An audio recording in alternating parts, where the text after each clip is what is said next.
Hello guys, இன்றைக்கு நாங்கள் பார்க்க போகிற வீடியோ வந்து பிஜிஎம் 378 என்ற நெல்லினத்தை பற்றி பார்ப்போம்.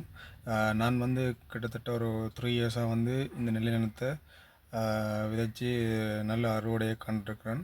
அதாவது காலவோம், அதாவது சித்திரை மாதம், அதாவது ஏப்ரல் மாதம் அளவில் ஸ்ரீலங்காவில் 2 தரம் வயல் செய்வாங்க பொதுவாக. அதில் சித்திரை மாதம் ஏப்ரல் மாதம் ஒரு டைமும் அதை சிறுபோகம்னு சொல்கிறது, காலபோகம்னு சொல்லுவாங்க. அதுக்கப்புறம் 10ஆம் மாதத்துக்கு பிறகு அக்டோபர் மந்தில் பெரும்புவ நெற்செய்யை மேற்கொள்வாங்க.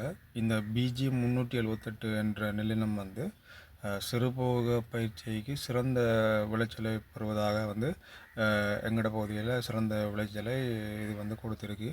எனக்கும் வந்து நல்ல ஒரு விளைச்சலை இந்த நெல்லினம் கொடுத்துருக்கு. பெருசாக வளராது, ஆனால் சிறந்த விளைச்சலை இந்த நெல்லினம் வந்து தருது. பெருசான நோய் தாக்கம் இல்லை. ஒழுங்காக பராமரித்தால் நல்ல ஒரு அறுவடையை நம்ம பெற்றுக்கொள்ளலாம். இதுதான் நீங்கள் பார்க்குற அந்த பிஜி 378 என்ற நெல்லுடைய வேளாண்மை பயிர் தான் நீங்கள் பார்க்குறீங்க. இன்னொரு பயிர் இருக்குது, அது என்னென்னு சொன்னால் 362 நீட்டு சிவப்புன்னு சொல்லுவாங்க. அதுக்கு முந்தைய நோய் சீரையான குறைவு, ஆனால் சிறந்த விளைச்சலை அது தரும். ஆனால் சிறுபோக பயிற்சிக்கு வந்து அது வந்து சில டைமில் வந்து அந்த நெல்லில் வந்து பால் வர வீதம் வந்து குறைவாக காணப்படுற தன்மை இருக்குது.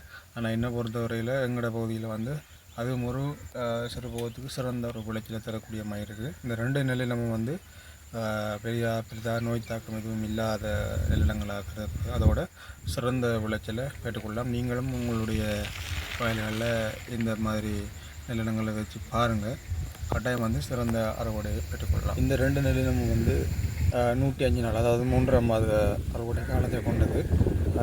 இப்போ சரியாக வந்து கதிர் பருவத்தில் இருக்குது. இன்னொரு 30 நாட்கள் இருக்குது இந்த பயிரினுடைய அறுவடையை நாங்கள் பார்க்குறதுக்கு பார்ப்போம். இந்த முறை வந்து இந்த நெல்லினங்கள் வந்து நான் வந்து 2 நெல்லினமும் வந்து விதைச்சிருக்கிறேன்.